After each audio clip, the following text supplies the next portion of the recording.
70 kg overall. Aditya Rai secured third place.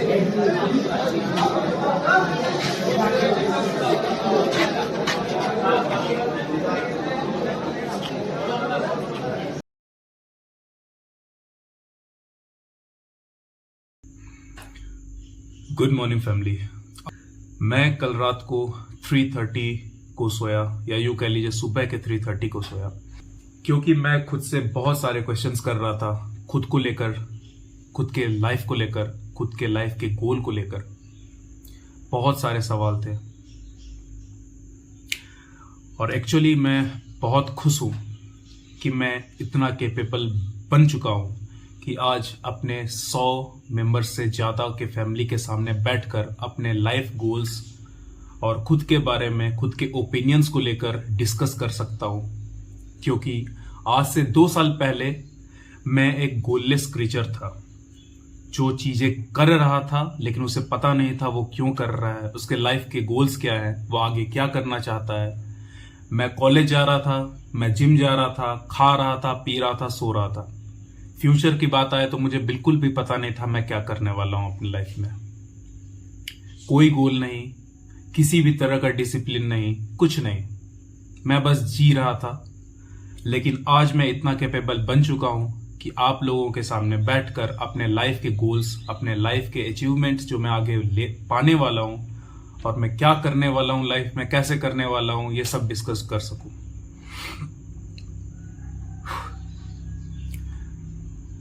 तो आज का प्लान क्या है? आज मैं जाऊंगा जिम, कोर ट्रेन करूंगा। 4 दिन से मैं अपने होम टाउन में नहीं था, मैं गांव गया हुआ था। कुछ रीजन से मेरे गांव में शादी था, वहां मेरा तबीयत खराब हो गया था 4 दिन, और वापस आने के बाद मैं बुखार में डेडलिफ्ट ट्रेन किया, जिसके कारण मेरा शरीर और टूट गया। तो आज मैं करूंगा कोर ट्रेन, सिर्फ कोर, क्योंकि कल और परसों मैं अपना फ्री हैंड किया था। एक दिन अपर बॉडी किया और दूसरे दिन लोअर बॉडी। तो आज वर्कआउट करने के बाद मुझे बहुत कुछ डिस्कस करना है आपके साथ। कुछ क्वेश्चंस हैं लाइफ में, बहुत सारे क्वेश्चंस थे। उनमें से मैंने सबसे पहला क्वेश्चन चूज किया आज के टॉपिक में, जो कि इस वीडियो का टाइटल भी है, हु एम आई, मैं कौन हूं। तो ये ऐसा सवाल है जिसका जवाब काफी लंबा चौड़ा हो सकता है, और अगर इसे मैं फ्लो में बताऊं तो बहुत सारे टॉपिक्स होंगे, मेजर टॉपिक्स जो छूट सकते हैं, या ऐसे बेमतलब के टॉपिक्स पे मैं शायद बात कर सकता हूं जिसका कोई रिलेशन नहीं है इस मेन टॉपिक से कि मैं हूं कौन, मैं क्या करना चाहता हूं अपने लाइफ में। इसलिए ये जो सवाल है हु एम आई, इसे भी मैंने 10 सवालों में बांट दिया है। अब वो 10 सवाल मैं रात के 3 बजे लिख कर सोया था, ताकि सुबह उठकर मैं आपसे डिस्कस कर सकूं इस टॉपिक में अच्छे से, ब्रीफली, अच्छे से, तोड़ कर, अच्छे से समझाकर। अब ये जो सवाल मैंने 10 हिस्सों में बांटा है, इससे होगा क्या कि हर सवाल को मैं एक पैराग्राफ वाइज में, पैराग्राफ की तरह समझा पाऊंगा। इससे चीजें मैच्ड अप नहीं होंगी, बेमतलब के चीजों को मैं एक्सप्लेन नहीं कर रहा हूँ, और कोई ऐसा टॉपिक भी नहीं रह जाएगा जो छूट जाए। ऐसे तो मेरे पास बहुत सवाल है, लेकिन ये जो पहला क्वेश्चन है मेरा हु एम आई को, इसे मैं आज ब्रीफली समझाना चाहता हूं। तो हो सकता है कि वीडियो बहुत लंबा बन जाए, लेकिन ट्रस्ट में अगर आप सच में समझेंगे मुझे तो ये बोरिंग बिल्कुल नहीं होगा, क्योंकि मैं अपने लाइफ के सारे गोल्स और जो भी मैं कर रहा हूं और जो अगले बंदे भी कर सकते हैं, वो मैं अच्छे से समझाने वाला हूं। तो आज का दिन शुरू होता है मेरा पहला प्रोटीन इंटेक से। तो इससे आज का मील मेरा शुरू होगा। इसके बाद आज थोड़े मैं मील्स लूंगा, देन जिम जाऊंगा। जिम जाने के बाद अपना एक वर्कआउट वीडियो शूट करूंगा एब्स ट्रेनिंग का। देन जब जिम में शांति रहेगा, सब लोग जा चुके होंगे, तो मैं बैठकर अपना गोल्स और आगे का फ्यूचर जर्नी सब शेयर करूंगा बैठ के। तो मिलते हैं जिम में।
तो फैमिली, जैसा मैंने कहा था कि एक्सरसाइज कंप्लीट करने के बाद मैं आगे का वीडियो बनाऊंगा जिसमें मैं आपको शेयर करूंगा जो क्वेश्चंस मेरे मन में थे, बहुत सारे टॉपिक्स लेकर। तो जैसा माहौल मैं वहां पे चाह रहा था कि जिम में मिल जाए, मुझे थोड़ा शांति मिले ताकि मैं बात कर सकूं, वैसा हुआ नहीं एक्चुअली। काफ़ी ज़्यादा क्राउड था जिम में कल, और फिर बाद में जब जिम बंद करने का टाइम आया तो फिर आगे मुझे परमिशन नहीं मिला कि वहाँ ज़्यादा देर तक रिकॉर्डिंग कर सकूँ। तो मैं सोचा कि आज छोड़ देते हैं, अगले दिन रिकॉर्ड करूंगा, क्योंकि मैं चाहता हूं ये वीडियो जितना बारीकी से मैं समझा सकूं इस वीडियो में, जितना अपना 100% दे सकूं, वो ज़्यादा बेटर होगा कि जल्दी जल्दी बस बोल दूं और बात खत्म कर दूं। तो शाम का टाइम हो चुका है, अंधेरा हो सकता है, इसलिए जो पहला लोकेशन मैं यहाँ पे आपसे बात कर रहा हूँ, यहाँ पे मैं सिर्फ 3 टॉपिक पकड़ूंगा। उस 3 टॉपिक में बात करूंगा, जो 3 क्वेश्चन मेरे 10 क्वेश्चन थे, तो जो 3 क्वेश्चन है उन पे बात करूंगा। फिर अगले जहाँ पे मैं स्पॉट में जाऊंगा वहां पे आगे का क्वेश्चन का मैं आंसर करूंगा। तो जो क्वेश्चन है हु एम आई, मैं कौन हूँ, तो बेसिकली ये क्वेश्चन मैं अगर ऐसे बोलना चाहूँ तो ये एक बहुत लंबा चौड़ा टॉपिक बन जाएगा, और जिसके कारण बहुत सारे अनरीजनेबल फैक्टर्स होंगे जिसके बारे में मैं बोल जाऊँ, जिसका कोई लेना देना नहीं है इस मेजर टॉपिक से, जो इस वीडियो का टाइटल है हु एम आई। और ऐसा भी हो सकता है कि कुछ टॉपिक्स छूट जाए जो जरूरी टॉपिक्स थे, जो मुझे बताना चाहिए था इस वीडियो में। इसलिए मैंने इस क्वेश्चन को 10 अदर क्वेश्चंस में स्प्लिट किया। अदर नहीं कहूँगा, उसी क्वेश्चन को 10 हिस्सों में बांट दिया, जो मैं पहले भी बताया था। तो चूंकि यहाँ पे शाम हो रहा है तो ज़्यादा टॉपिक यहाँ कवर कर नहीं पाऊंगा मैं, मुझे अपना जो स्पॉट है वो चेंज करना पड़ेगा। तो मैं सोचा कि यहाँ पे शुरू के जो 3 क्वेश्चन हैं जो मैं बताऊंगा वो यहाँ पे कवर कर लूँ, आगे बाकी क्वेश्चन में बाद में करूँगा। तो जो पहला क्वेश्चन है वो है what are my basic informations. मेरा बेसिक इन्फॉर्मेशन क्या है, मैं कौन हूँ, क्या नाम है मेरा, सब कुछ। क्योंकि जो मेरा चैनल है वो अभी ज़्यादा वक्त नहीं हुआ है बनाए हुए, मुश्किल से 1 महीना या 1.5 महीना हो रहा है। 10 वीडियोस डाला हूँ मैं, मगर ज़रूरी है कि मैं अपने आप को इंट्रोड्यूस करूँ पहले। मैं हूँ कौन, मैं क्या करना चाहता हूँ, मैं क्या कर रहा हूँ, और मैं आगे कहाँ देखता हूँ अपने आप को 5 साल बाद। तो मेरा नाम है यश कुमार, मेरा जो रियल नेम है यश कुमार है, मगर सोशल मीडिया में मैंने अपना नाम साहिल रखा है, साहिल कुमार, बीस्ट साहिल। और पहले भी एक यूट्यूब चैनल में चलाया करता था जिसका नाम था बीस्ट साहिल ब्लॉग्स, जो कि उतना अच्छा नहीं चल रहा था, और मेरे पास साफ सी बात है कोई गोल नहीं था, मैं बस कर रहा था चीज़ों को। वैसे ही उस यूट्यूब चैनल में मैं बस बनाया जा रहा था, मुझे कोई एम नहीं था मेरे पास बनाने का, जो दिमाग में आ रहा है वो बना रहा था, इसलिए वो यूट्यूब चैनल में छोड़ दिया। और मैं एजुकेशनल लाइन में अभी PCA कर रहा हूँ, 2nd ईयर है, बैचलर ऑफ कंप्यूटर एप्लीकेशन। उसके अलावा मेरे हॉबीज़ बहुत सारे हैं जो अभी डिस्कस करना मैं उतना वर्दी नहीं समझता हूँ। एक हॉबी तो मेरा खुद पावर लिफ्टिंग है, जो आप देख ही रहे हैं इस वीडियो में। स्ट्रेंथेटिक जो नाम है, अब मैंने इस यूट्यूब चैनल के लिए चुना, उसका मीनिंग क्या है, क्योंकि इंग्लिश डिक्शनरी में ऐसा कोई वर्ड नहीं है स्ट्रेंथेटिक। स्ट्रेंथ प्लस एस्थेटिक, स्ट्रेंथ मैं पावर लिफ्टिंग को डिनोट करता हूँ, और एस्थेटिक्स में डिनोट करता हूँ अपने बॉडी को एक खूबसूरत शेप देकर रखना। और ये सिर्फ स्ट्रेंथेटिक किसी भी फील्ड वाइज नहीं है कि मतलब ये सिर्फ जिम के को लेकर है कि स्ट्रेंथ प्लस एस्थेटिक, ये लाइफ को भी दर्शाएगा। लाइफ में स्ट्रेंथ होल्ड करना, मनी, फेम, पावर, उसके साथ एस्थेटिक, काइंड नेचर होना, पोलाइट होना, और भी बहुत सारी चीजें।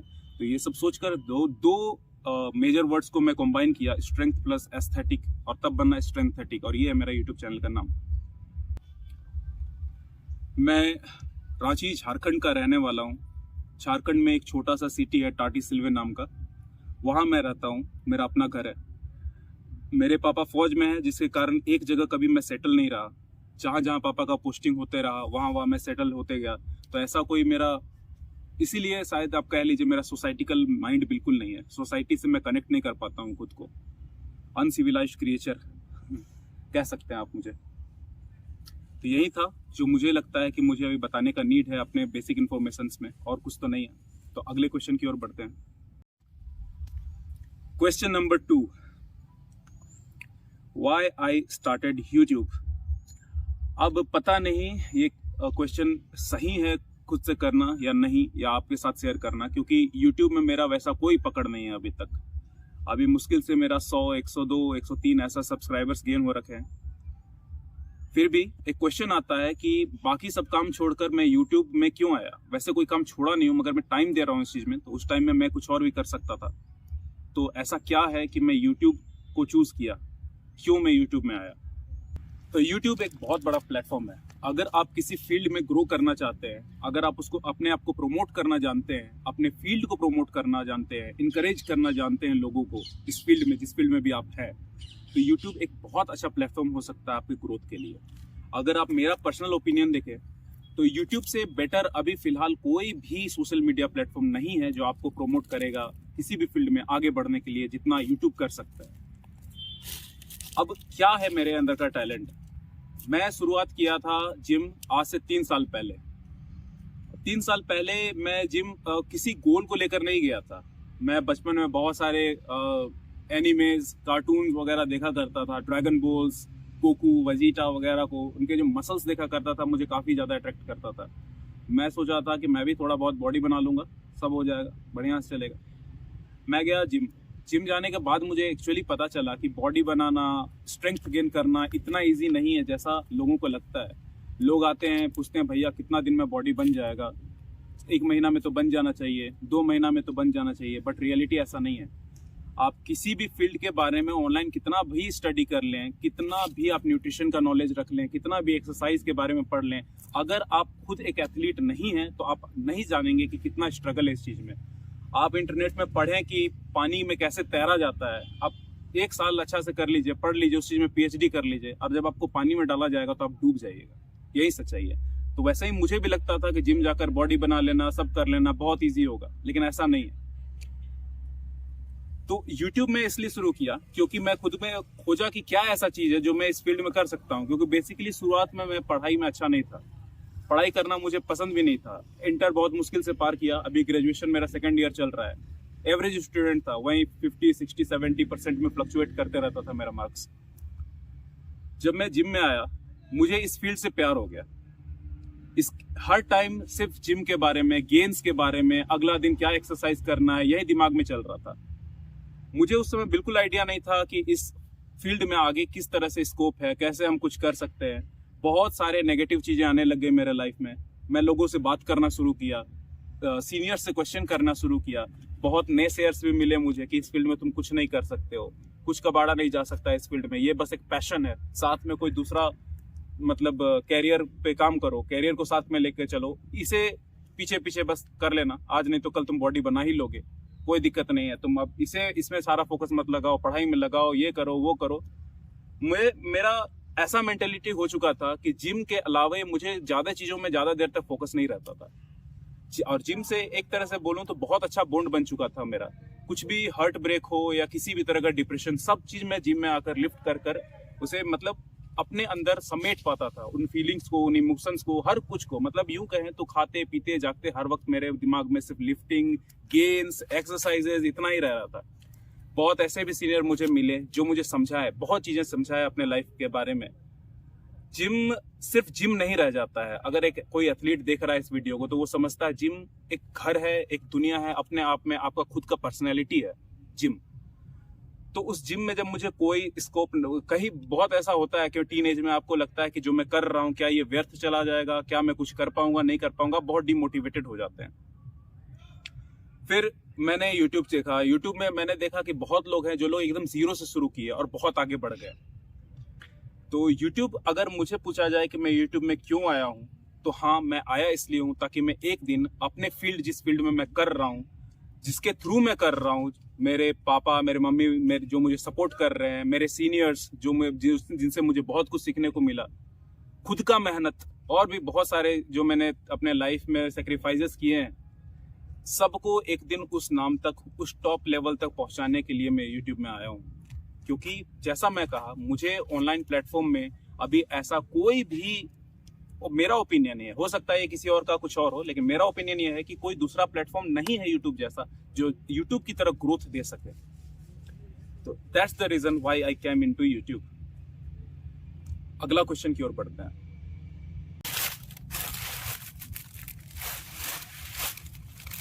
तो सूरज ढल चुका है, जो गोल्डन आवर होता है शाम का, वो जा चुका है और बहुत जल्दी यहाँ पे जंगल है तो अंधेरा हो जाएगा। तो ये लास्ट टॉपिक होगा, लास्ट क्वेश्चन होगा, क्वेश्चन नंबर 3, जो कि मैं इस स्पॉट पे शूट कर रहा हूँ। इसके बाद हम स्पॉट चेंज करेंगे, कहीं और जाएंगे, कोई अच्छा सा जगह जहाँ हम शांति से बात कर सके, क्योंकि अभी यहाँ अंधेरा हो जाएगा थोड़ा देर में। तो क्वेश्चन की ओर चलते हैं। तो तीसरा क्वेश्चन बहुत ही जरूरी, मैं कहूँगा बहुत ही जरूरी क्वेश्चन है। अगर आप किसी फील्ड में हैं, तो अगर आप अपना सारा लगा रहे हैं उस फील्ड में, बहुत मेहनत कर रहे हैं, तो ये क्वेश्चन आपका माइंड में आना ही चाहिए। सो क्वेश्चन नंबर 3 है, where do I see myself after 5 years? 5 साल बाद मैं अपने आप को इस फील्ड में कहाँ देखता हूँ? तो ये क्वेश्चन का जो आंसर मैं दूंगा वो थोड़ा कैची है। हो सकता है लोगों को ये उतना हजम ना हो, या लगे कि यार ये कैसा जवाब था, उनको अनकन्वीनियंसी फील हो इसको आंसर को लेकर। तो 5 साल बाद मैं कहाँ पे देखता हूँ खुद को? अब अगर यहाँ पे एक बंदा बैठा होता जो कि अपने एम्प्लॉयमेंट को लेके बात कर रहा होता कि 5 साल बाद मेरा प्रमोशन होगा और मैं उस लेवल का एम्प्लॉय बन जाऊंगा, तो यहाँ पे लोग जल्दी इस चीज को समझ पाते, कैच कर पाते। मगर मेरा क्या सीन है, मैं किसी एम्प्लॉयमेंट में नहीं हूँ, मैं कहीं किसी कंपनी में काम नहीं कर रहा हूँ कि मैं बोलूँ कि 5 साल बाद मैं इस पोजीशन में पहुंचना चाहता हूँ, मैनेजर बनना चाहता हूँ, जनरल मैनेजर बनना चाहता हूँ। नहीं, मैं किसी कंपनी में नहीं हूँ।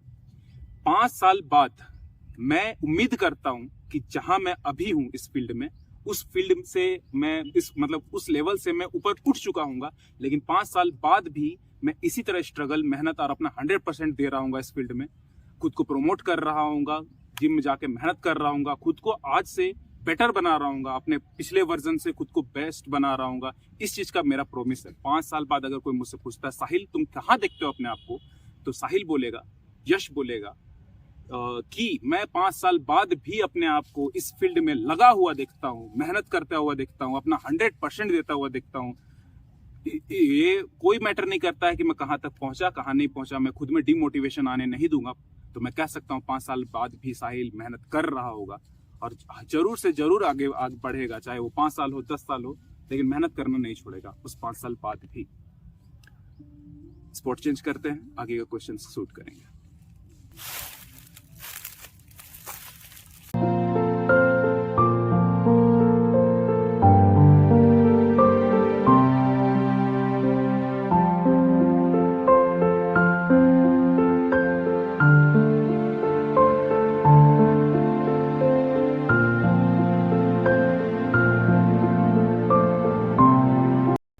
तो सूरज ढल चुका है, आप देख सकते हैं, अभी कुछ देर में ही अंधेरा हो जाएगा।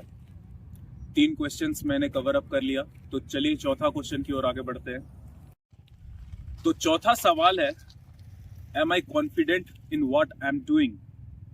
सो क्या मैं कॉन्फिडेंट हूं जो मैं कर रहा हूं उसे लेकर? तो जब आपके दिल में नीड और लव, ये 2 फैक्टर रहते हैं ना, तो कॉन्फिडेंस वहां आ ही जाता है। आप जो चीज कर रहे हैं, जिस चीज से आपको प्यार है और आपको नीड है उस चीज का अपने जिंदगी में होने का, तब आपको लगता है कि आप एक अच्छा लाइफ जी रहे हैं। जैसे अगर आप मेरा पूछे तो पावर लिफ्टिंग, जिम या बॉडी बिल्डिंग कह लीजिए, बेसिकली लिफ्टिंग, जिम, ये मेरे लिए लव है, मेरा लाइफ है, मेरा दुनिया है, सब कुछ इसी से चलता है मेरा। खाना पानी का बात नहीं कर रहा हूँ, तो अभी मैं पापाई कैसे खा रहा हूँ, लेकिन अगर बात करें जीने में हैप्पीनेस का, तो लाइफ टाइम अगर मैं कुछ बहुत बड़ा भी बन जाऊं ना, या कुछ भी ना रहे मेरे पास, 2 रोटी भी खा रहा हूँ ना, तब भी जिम में पसीना बहा रहा हूँ, तो ये बात आ जाती है लव फैक्टर का। लाइफ में खुशी से जीने के लिए नीड फैक्टर आ जाता है इसमें। ये रहेगा तभी मैं खुशी से लाइफ जी सकता हूँ। मुझे लव है इस फील्ड से। जब ये बात आती है ना, तो यहाँ कॉन्फिडेंस ऑटोमेटिकली आ जाता है। तो वो चीज जिसमें मैं अच्छा हूँ, अच्छा करूंगा, और मुझे उस फील्ड से प्यार है, मुझे नीड है उस चीज का मेरे लाइफ में होने का, तभी मैं खुश रह पाऊंगा।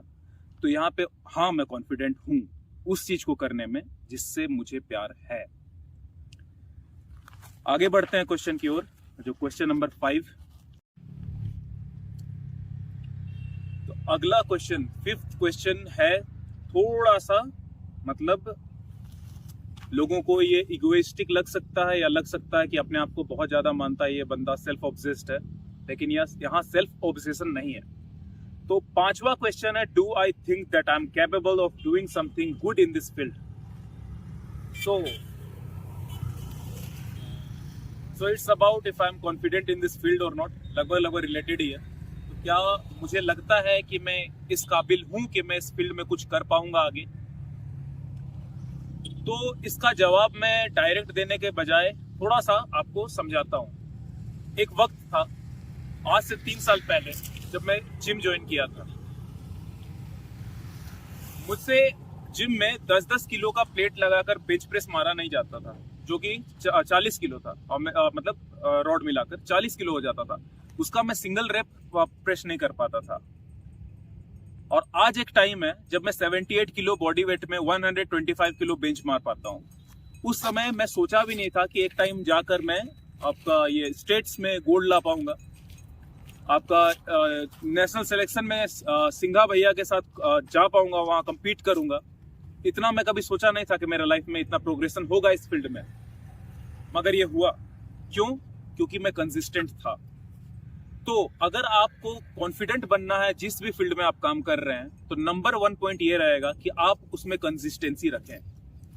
जब आप कंसिस्टेंसी रखते हैं तो आप ऑब्वियसली आप अपने आप को कैपेबल समझ पाइएगा कि आप आगे कुछ कर सकते हैं। और हर एक आदमी इसी होप में है ना, किसी भी फील्ड में अगर वो कुछ करना चाहता है, अगर मैट्रिक्स से निकल कर भेड़ चाल से बाहर आकर कुछ नया करना चाहता है, तो ऑब्वियसली उसके पास होप है, तभी तो वो कर रहा है। अगर उसके दिमाग में ऐसा रहे कि नहीं मैं नहीं कर पाऊंगा, डिमोटिवेटेड रहे, तो मुझे नहीं लगता वो ज्यादा देर तक उस फील्ड में रुकेगा। मगर उस फील्ड में अगर आपको लव फैक्टर है, आपको प्यार है उस फील्ड से, आपके अंदर होप है, तो आप जरूर उसको आप यही सोचिएगा कि मैं हाँ कैपेबल हूं मैं उस टाइप से। और अगर मैं अपने पास्ट को भी देखूं, उस जर्नी को जहां मैं शुरू किया था, तो मैं आज जिस पोजीशन पे हूं ना, जितना भी गेन किया हूं मैं अपने लाइफ में, चाहे वो आपका कॉन्फिडेंस हो, चाहे वो आपका जिम में नंबर्स हो लिफ्ट्स का, चाहे वो फिजिक हो, सब कुछ इंप्रूव हुआ है। और वो भी अनइमेजिनरी वे में। मैं अनइमेजिनरी क्यों बोल रहा हूँ? क्योंकि मैं उस टाइम पे इमेजिन नहीं कर पाता था कि आगे चलकर मैं इतना कुछ कर भी पाऊंगा। और उस वक्त का भी देखूं तो ऑब्वियसली मैं कर चुका हूं। तो हाँ, फ्यूचर को भी लेकर अगर 10 साल लगे, 20 साल लगे, कितना भी 5, 10, 20, 15 कितना भी साल लगे, हाँ एक ना एक दिन मैं कर लूंगा। ये है मेरे अंदर, मैं खुद को कैपेबल समझता हूँ, आगे जरूर होगा। तो लगभग आधा सवालों का जवाब मैं दे चुका हूं अभी, और आधे सवाल रिमेनिंग है। तो जल्दी जल्दी खत्म करते हैं। टाइम भी काफी निकला जा रहा है, अंधेरा हो रहा है, फिर बाद में वैसा जगह नहीं मिलेगा मुझे कि मैं मतलब अच्छा से रिकॉर्डिंग हो जाए वीडियो का। और मैं और डिले नहीं करना चाहता हूं, क्योंकि कल भी वैसा मूवमेंट नहीं मिला था मुझे जिम में, क्योंकि बहुत हलचल था, बहुत शोर था, तो मैं शूट नहीं कर पाया था। तो एक दिन डिले हो गया, और ये वीडियो मैं जल्दी से जल्दी पोस्ट करना चाहता हूँ। तो जल्दी जल्दी आंसर करते हैं, सो दैट हमें इधर उधर ज़्यादा भागना ना पड़े लाइटिंग को देखकर, क्योंकि अभी सूरज डूब चुका है। तो छठा क्वेश्चन है, थोड़ा सा बहुत ही, जो लोग किसी भी फील्ड में जाते हैं ना, और थोड़ा भी लूजिंग मेंटालिटी रखकर जाते हैं वहां पे, तो ये छठा क्वेश्चन जो मेरे पास मैं खुद से पूछा हूँ, ये छठा क्वेश्चन उनके जब दिमाग में आता है तो वो क्विट कर देते हैं, हार मान जाते हैं, डर जाते हैं। तो छठा क्वेश्चन है, what if I couldn't make it? क्या होगा, वर्स्ट से वर्स्ट क्या हो सकता है अगर मैं नहीं कर पाया कुछ इस फील्ड में? तो बात किसी फिटनेस फील्ड की नहीं है, आप किसी भी फील्ड में रहें, ये क्वेश्चन आपके मन में आता ही है कि क्या होगा अगर आप नहीं कर पाए इस फील्ड में। तो सबसे पहले मैं बता दूं, एज बीइंग अ ह्यूमन, ठीक है, हमारे अंदर हमेशा एक प्रोबेबिलिटी लेकर चलने का आदत होता है। एक ह्यूमन होने के कारण हमारे अंदर, सोसाइटिकल क्रीचर है हम, कम्युनिटी में रहते हैं, तो हमेशा अपना बेस्ट के साथ वर्स्ट फेज भी एज्यूम कर लेते हैं। तो जैसा मैं बताया कि हम लोग जो सिविलाइज्ड क्रीचर हैं ह्यूमंस, तो वो कोई भी चीज़ अगर करता है ना तो कम्युनिटी में आगे बढ़ने के लिए वो हमेशा प्रोबेबिलिटी लेकर चलता है। एक तो रहता है वो जिस काम में लगा हुआ है आगे कुछ करने के लिए, और दूसरा कि अगर वो नहीं कर पाया तो क्या होगा, वो आपका लूजिंग्स भी देखकर चलता है कि मैं क्या खोऊंगा, मेरे पास क्या रह जाएगा, क्या मैं दोबारा आगे बढ़ पाऊंगा या नहीं, क्या वक्त निकल जाएगा। तो जरूरी है ये चीज, लेकिन ये भी जरूरी है कि ये जो सवाल है आपके गोल को, आपके पाथ को, आप जिस चीज में लगे हुए हैं उसे हिंडर ना करे। तो क्या होगा अगर मैं नहीं कर पाया? तो अगर एक बार में मैं बताऊं ना एक लाइन पे, तो अगर कुछ नहीं होता है ना तो मैं वहीं पहुंच जाऊंगा जहां से मैं शुरू किया था। बस अगर मैं कुछ नया ट्राई नहीं करता तो वही लाइफ चल रहा होता जो एक टाइम बाद अगर मैं कुछ ना कर पाऊं तो जिस लाइफ में मैं पहुंच जाऊंगा, लाइफ की जिस फेज में मैं पहुंच जाऊंगा। वैसे भी लाइफ में आप, मैं एक लास्ट क्वेश्चन करूंगा, ये 10th क्वेश्चन के बाद एक और क्वेश्चन जो मैं बोनस पॉइंट कहूंगा इस वीडियो के लिए, उसे लेकर मैं जब समझाऊंगा तो ये जो क्वेश्चंस है ना वो एक बार में थोड़ा सा मतलब आप समझ पाइएगा, मतलब एक बार में मैं सारे क्वेश्चंस उसी एक लास्ट बोनस पॉइंट में कवर कर लूंगा। तो बने रहिए, आगे मैं बताता हूँ इस वीडियो में अपना लास्ट पॉइंट। तो अगर मैं निष्कर्ष निकालूं एक बार में ना, तो अगर मैं इस लाइन में कुछ नहीं कर पाया तो मुझे बिल्कुल रिग्रेट नहीं होगा। क्यों पता है? क्योंकि अगर उस वक्त भी मुझे जब फेलियर दिखेगा ना तो मैं उसे एंड नहीं देखूंगा, मैं सोचूंगा ये जस्ट एक डाउनफॉल है। तो मेरे हिसाब से कभी ऐसा पॉइंट आएगा ही नहीं जहां मैं कहूं कि मैं इस लाइन में कुछ नहीं कर पाया। मैं यही कहूंगा कि इस लाइन में बस मेरा एक डाउनफॉल आया है ये, और आगे चलकर मैं अभी और आगे चलूंगा और आगे कभी ना कभी मैं कर ही लूंगा। भले कितने भी डाउनफॉल्स आए वो मेरे लिए एंड नहीं होगा, बस एक थोड़ा सा डाउनफॉल रहेगा जिससे मैं एक दिन जरूर उठूंगा। तो आगे का क्वेश्चन है, is there any plan B? क्योंकि जैसा 6th क्वेश्चन में अभी मैं बताया कि अगर मैं नहीं कर पाऊंगा तो वो मेरे लिए एंडिंग नहीं होगा, बल्कि जस्ट एक डाउनफॉल होगा जिससे मैं खुद को बाहर निकालूंगा और वापस से लग जाऊंगा। तो क्वेश्चन आता है कि क्या मैंने कोई प्लान बी रखा है? क्या मेरे पास ऐसा कोई है, कोई चीज़ है, कोई बिजनेस है, कुछ भी है जिसके थ्रू मैं खुद को संभाल पाऊँ अगर ये प्लान काम नहीं करता है? बेसिकली क्या मेरा दूसरा प्लान भी है? शॉर्ट में बोलूँ ना तो नहीं है, मैं रखना ही नहीं चाहता हूँ। अब बहुतों को ये बात बुरा लगेगा कि भाई तुम्हारे पापा अभी सर्विस में है, वो तुम्हारे लिए कर सकते हैं, मेरे पापा उतना अर्न नहीं करते, मैं अर्न नहीं करता। देखिए, पहले पापा को बोलना छोड़ देना चाहिए हम लोग को कि पापा कितना अर्न करते हैं, कितना नहीं करते हैं। अगर हम देखें ना तो बहुत गरीब परिवार से भी लोग बहुत ऊंचा उठ रखे हैं, ठीक है। तो आप अगर गरीब पैदा हुए ये आपका गलती नहीं है, लेकिन अगर आप गरीब मरते हैं ना तो ये मैं पूरी तरह से बोल सकता हूँ ये आपका गलती है। थ्रू आउट द लाइफ आप उन सब चीजों को नहीं समझ सके जो आपको आगे उठा सका, तो इसमें किसी और का गलती नहीं है, ये आप सिर्फ और सिर्फ आपका गलती है, ठीक है।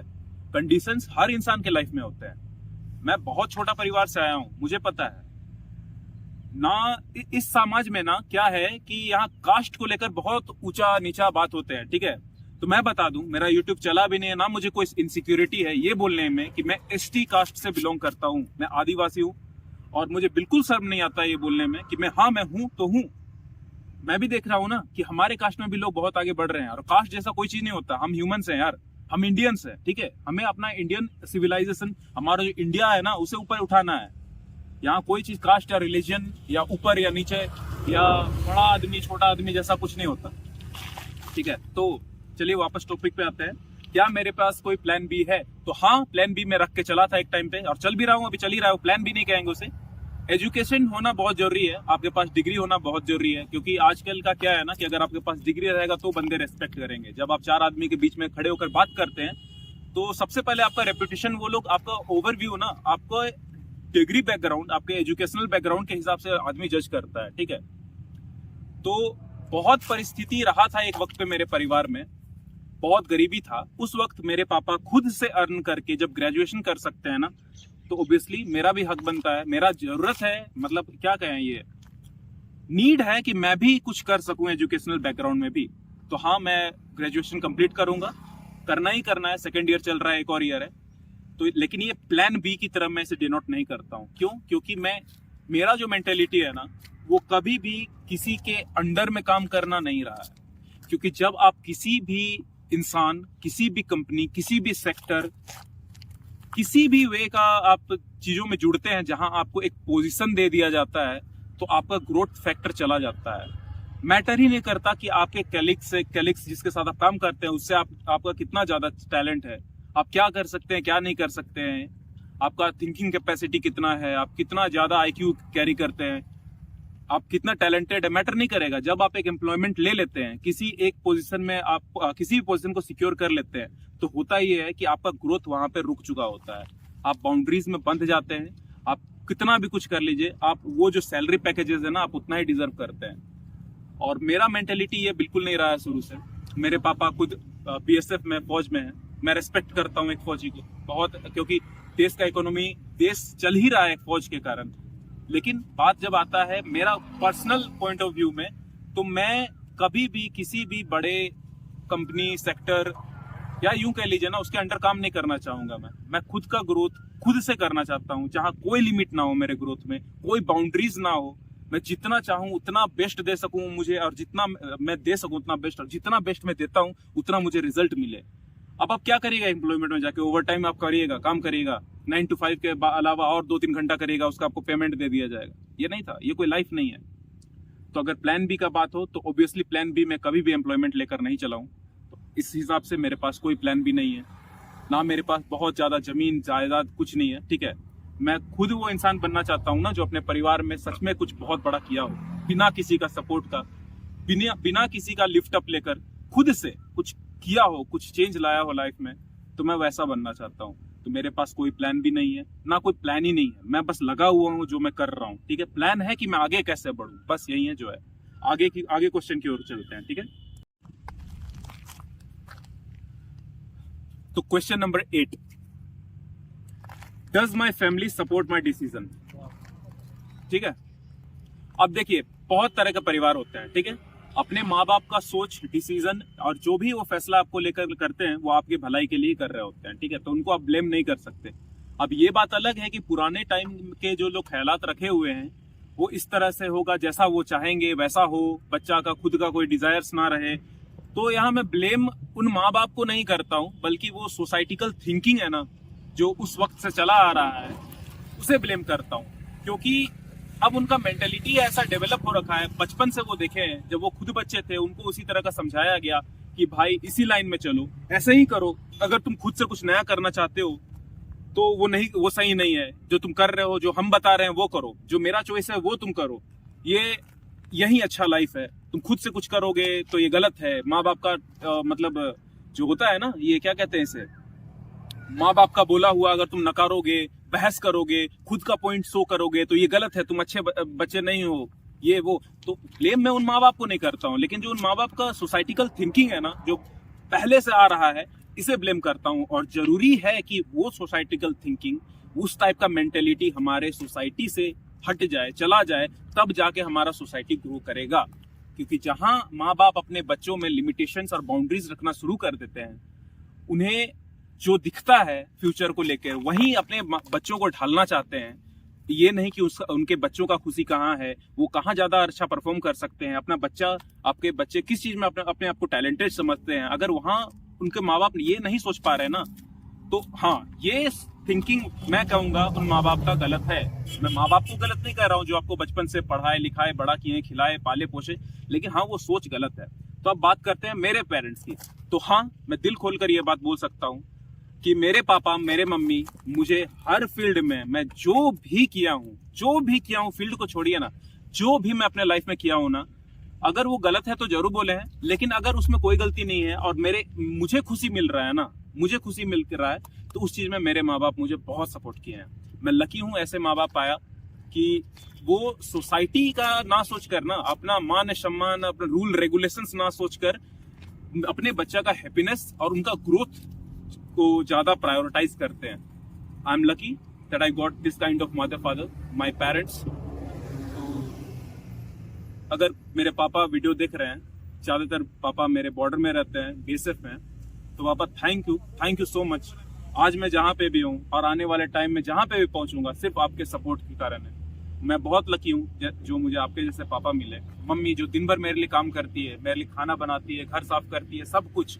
मेरा क्या है, मैं जिम से आता हूँ, घर में आता हूँ, सो जाता हूँ, वीडियोस बनाता हूँ, बस इतना। दिन भर जो लगी हुई है मेरी मम्मी मुझे मेरे लिए खाना बनाना, अलग अलग डाइट मेरा जो रहता है फॉलो करना पाना, क्यों मुझे आज तक कुकिंग भी नहीं आता है, जो मैं सच बताऊं तो टू बी ऑनेस्ट मुझे कुकिंग नहीं आता है। सब कुछ जो करती है मेरी मम्मी करती है, कपड़ा धोना, खाना बनाना, सब कुछ। तो मम्मी तुम्हारे कारण से, पापा आपके कारण से मैं अभी जो भी हूँ और जो भी आगे बनूंगा, जो भी होगा मेरे लाइफ में आपके सपोर्ट के कारण होगा। तो थैंक यू सो मच। हाँ, मेरे माँ बाप मुझे सपोर्ट करते हैं मेरे हर एक डिसीजंस में, मेरे डिसीजंस का रिस्पेक्ट करते हैं, मेरे लिए अगर कुछ सही है और मैं उस चीज़ में खुश हूँ तो पापा नहीं देखते कि सोसाइटी या अगल बगल वाला लोग उनको क्या कहेगा अगर उनका बेटा ये कर रहा है। तो पापा को नहीं लेना देना है कि अगल बगल वाला लोग क्या कहता है। पापा को अगर मेरे चीज़ों में, मेरे हैप्पीनेस में अगर उनको लगता है कि मैं सही रास्ते पे हूँ, लेकिन और इसमें मुझे हैप्पीनेस भी मिल रहा है इस रास्ते में, तो पापा ध्यान नहीं देंगे अगला बंदा क्या कर रहा है, पापा मुझे 100% सपोर्ट करेंगे। और थैंक यू सो मच पापा। चलिए फिर आगे अगले क्वेश्चन की ओर बढ़ते हैं। क्वेश्चन नंबर 9 बहुत अच्छा क्वेश्चन है। Who is my inspiration? अब मेरा इंस्पिरेशन कौन है? तो अगर मैं दिल से बोलूं ना, तो मैं शुरू किया था बॉडी बिल्डिंग को देखकर। पावर लिफ्टिंग का कोई गोल नहीं था मेरा शुरुआत में। मुझे फिजिक बहुत अच्छा लगता था, जैसा मैं बताया, मैं बचपन में कार्टून्स देखता था, एनिमेज देखता था, ड्रैगन बॉल्स मेरे दिल के बहुत नज़दीक है। जो फिजिक उसमें शो करता था ना, Goku, Vegeta, Gohan, Goten, Piccolo, इन लोगों के पास जो मस्क्यूलर फिजिक था, वो जो परफेक्ट ह्यूमन स्पेसिमेन दिखता था, वो मेरे दिमाग में बहुत घर कर गया था। इसलिए मैं जिम ज्वाइन किया था पहले। तो अगर उस वेज में देखा जाए तो मेरा अगर कोई इंस्पिरेशन रहा था तो वो आपका Ronnie Coleman and Arnold Schwarzenegger था इनिशियल टाइम में जब मैं जिम ज्वाइन किया था।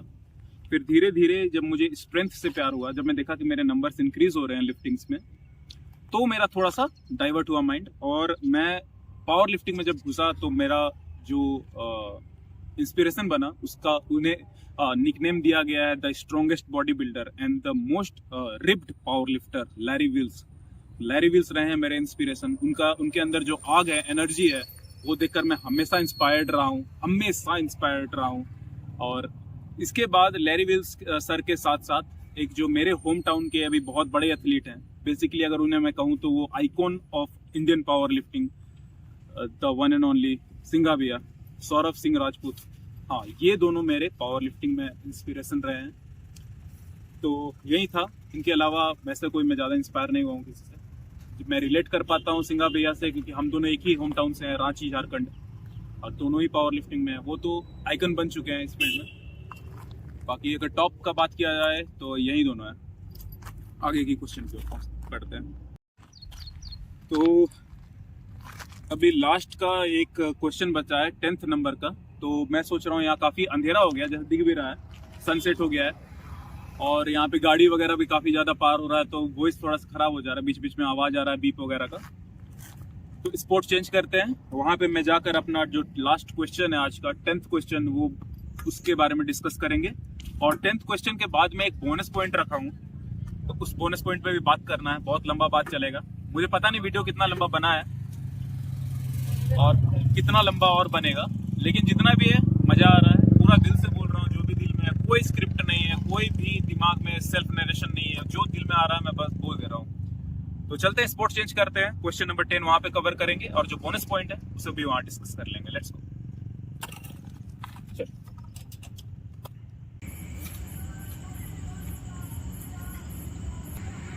चलेगा।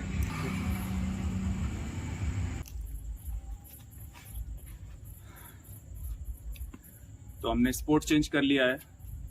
यहाँ पे काफ़ी अच्छा लाइटिंग है, और सरप्राइजिंगली यहाँ पे कोई बंदे नहीं है, क्राउड नहीं है। ये बेसिकली एक रेलवे स्टेशन है जो मेरे होम टाउन में, टाटी सिल्वे। तो यहाँ पर ज़्यादातर लोग बहुत दिखने को मिलते हैं, बहुत भीड़ रहता है, मगर आज साइलेंट है, काफ़ी कोई नहीं है, तो हम बात कर सकते हैं।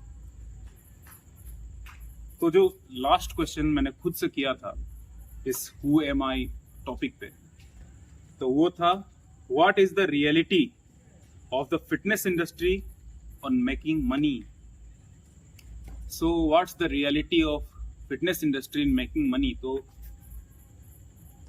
थोड़ा सा ऑकवर्ड लगेगा मुझे वो इस टॉपिक में बात करने में, क्योंकि मेरे से बहुत बड़े बड़े फिटनेस इन्फ्लुएंसर हैं इस इंडस्ट्री में, मेरे से बड़े यूट्यूबर्स, मेरे से बड़े इन्फ्लुएंसर्स। तो मेरा क्या है कि मैं अपने ऑडियंस से बिल्कुल भी मतलब फेक होप नहीं दे सकता हूं मैं ऑडियंस को अपना।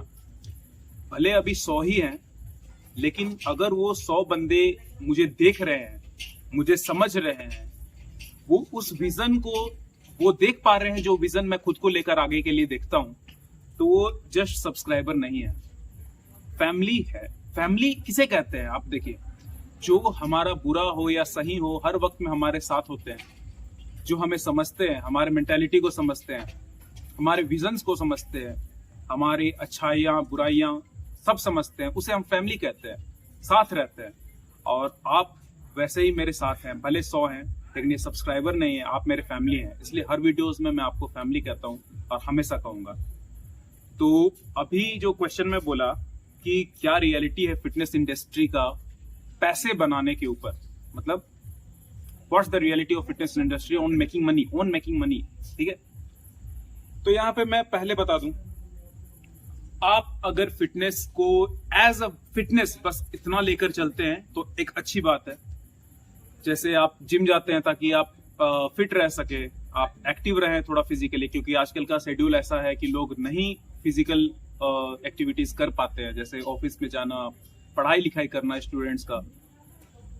तो फिटनेस को अगर आप जस्ट फिटनेस की तरह देख रहे हैं, आप में फुर्ती होना चाहिए, आप में फ्लेक्सिबिलिटी होना चाहिए, मोबिलिटी होना चाहिए, हल्का स्ट्रेंथ होना चाहिए, आप कार्डियोवैस्कुलर इंड्योरेंस अच्छा होना चाहिए, तो ये अच्छा है। मगर जब बात आए पैसा बनाने का इस फील्ड में, फिटनेस इंडस्ट्री में, तो चीजें थोड़ी सी रफ हो जाती है। अब बताते हैं कैसे। अगर एक बंदा पावर लिफ्टिंग को लेके चलते हैं, ठीक है, मैं पावर लिफ्टिंग कर रहा हूं, ठीक है, हो सकता है आगे बॉडी बिल्डिंग भी करूं, जो भी है, पावर लिफ्टिंग बॉडी बिल्डिंग दोनों ही को लेके चलें। तो अगर आप इस फील्ड में बहुत अच्छे हैं, आप बहुत अच्छा कर रहे हैं, तो आप अच्छा स्पोर्ट्स पर्सन बन सकते हैं इस फील्ड में, एक अच्छा बॉडी बिल्डर बन सकते हैं, एक अच्छा ये क्या कहते हैं पावर लिफ्टर बन सकते हैं, नेशनल लेवल इंटरनेशनल लेवल जा सकते हैं। लेकिन क्या इससे आपका बैंक बैलेंस भारी हो रहा है? क्या आप इसे मतलब आप इसे नॉर्मल एम्प्लॉयमेंट जो हम पढ़ लिख कर अच्छा सा नौकरी ले सकते हैं उसके जगह रिप्लेस कर सकते हैं? तो सीधा साधा जवाब दूंगा मैं, नहीं। हो सकता है आपको बुरा लगे, लेकिन यही सच्चाई है। अब जो सबसे बेस्ट लिफ्टर्स हैं, जो यूट्यूबर्स नहीं है, इन्फ्लुएंसर्स नहीं है, जस्ट स्पोर्ट्स पर्सन है हमारे इंडिया में पावर लिफ्टिंग में या बॉडी बिल्डिंग में, अगर वो खुद को प्रमोट ना करें, आपका स्पॉन्सरशिप्स ना लें, वीडियोस ना बनाए, यूट्यूब में अर्निंग ना करें, किसी भी तरह का कोई ऐसा प्रमोशन एंगेजमेंट ना करें, तो वो रियलिटी में कोई वैसा डायरेक्ट पैसा नहीं बना रहे। क्योंकि आप कितने भी बड़े लेवल में इंडिया में पावर लिफ्टिंग खेलते हैं, कितना आपको ज्यादा मैं होप करता हूं अगर कोई फेडरेशन अगर दे दे अच्छा सा, तो मुझे नहीं लगता है 1 लाख उससे ऊपर आपको प्राइज मनी मिलेगा। साल में 1-2 कॉम्पिटिशंस होते हैं, बड़े बड़े शोज का मैं बात कर रहा हूँ। मान लीजिए बहुत बड़ा कोई शो हुआ, कोई इवेंट हुआ पावर लिफ्टिंग का, स्टेट डिस्ट्रिक्ट नेशनल का बात नहीं कर रहा हूँ, तो उसमें अगर बहुत बड़ा रकम भी दे दे अगर एक चैंपियन को, तो वो 1 लाख हो सकता है, 2 लाख हो सकता है। आप क्या कर लीजिएगा उस 2 लाख 1 लाख का, मैं पूछता हूँ, ठीक है। अगर चलिए इवेंट तो बहुत बड़ी बात है, मैं तो आज तक ऐसा कोई कंपटीशन नहीं देखा इतना अच्छा, लेकिन फिर भी अगर रियलिटी में आए तो स्टेट चैंपियनशिप कितना मिलेगा? 10,000, 20,000, 30,000, 40,000, 50,000। आप समझ रहे हैं? अगर साल में 2 स्टेट भी होता है, 2 अलग फेडरेशन करा रहा है, 10,000, 20,000 लेकर क्या करिएगा आप? क्या इससे आपका पेट भरेगा? एक महीना में एक एथलीट अपने ऊपर कितना लाखों रुपया खर्चा कर देता है। लाख तो फिर भी कम है, 2 लाख 3 लाख लोग करते हैं अपने ऊपर। एक बॉडी बिल्डर का लीजिए, अपने कटिंग फेज में, अपने बल्किंग फेज में कितना खर्चा करता है अपने ऊपर। क्या करेगा वो? 100 खेलकर एक कंपटीशन साल में आया कोई बढ़िया सा, उसमें खेला, 10,000 विनिंग प्राइज जीत लिया, स्टेट में 50,000 जीत लिया, 50 भी मानते हैं, क्या कर लेगा वो? तो अगर आप इसे एम्प्लॉयमेंट, एक अच्छा सा जॉब को रिप्लेस करके आप एक इस स्पॉट में जाते हैं, थोड़ा ट्रेन आ रहा है तो यहाँ पे मैं बोल नहीं पाऊंगा, थोड़ा सा इसे पॉज करते हैं वीडियो को।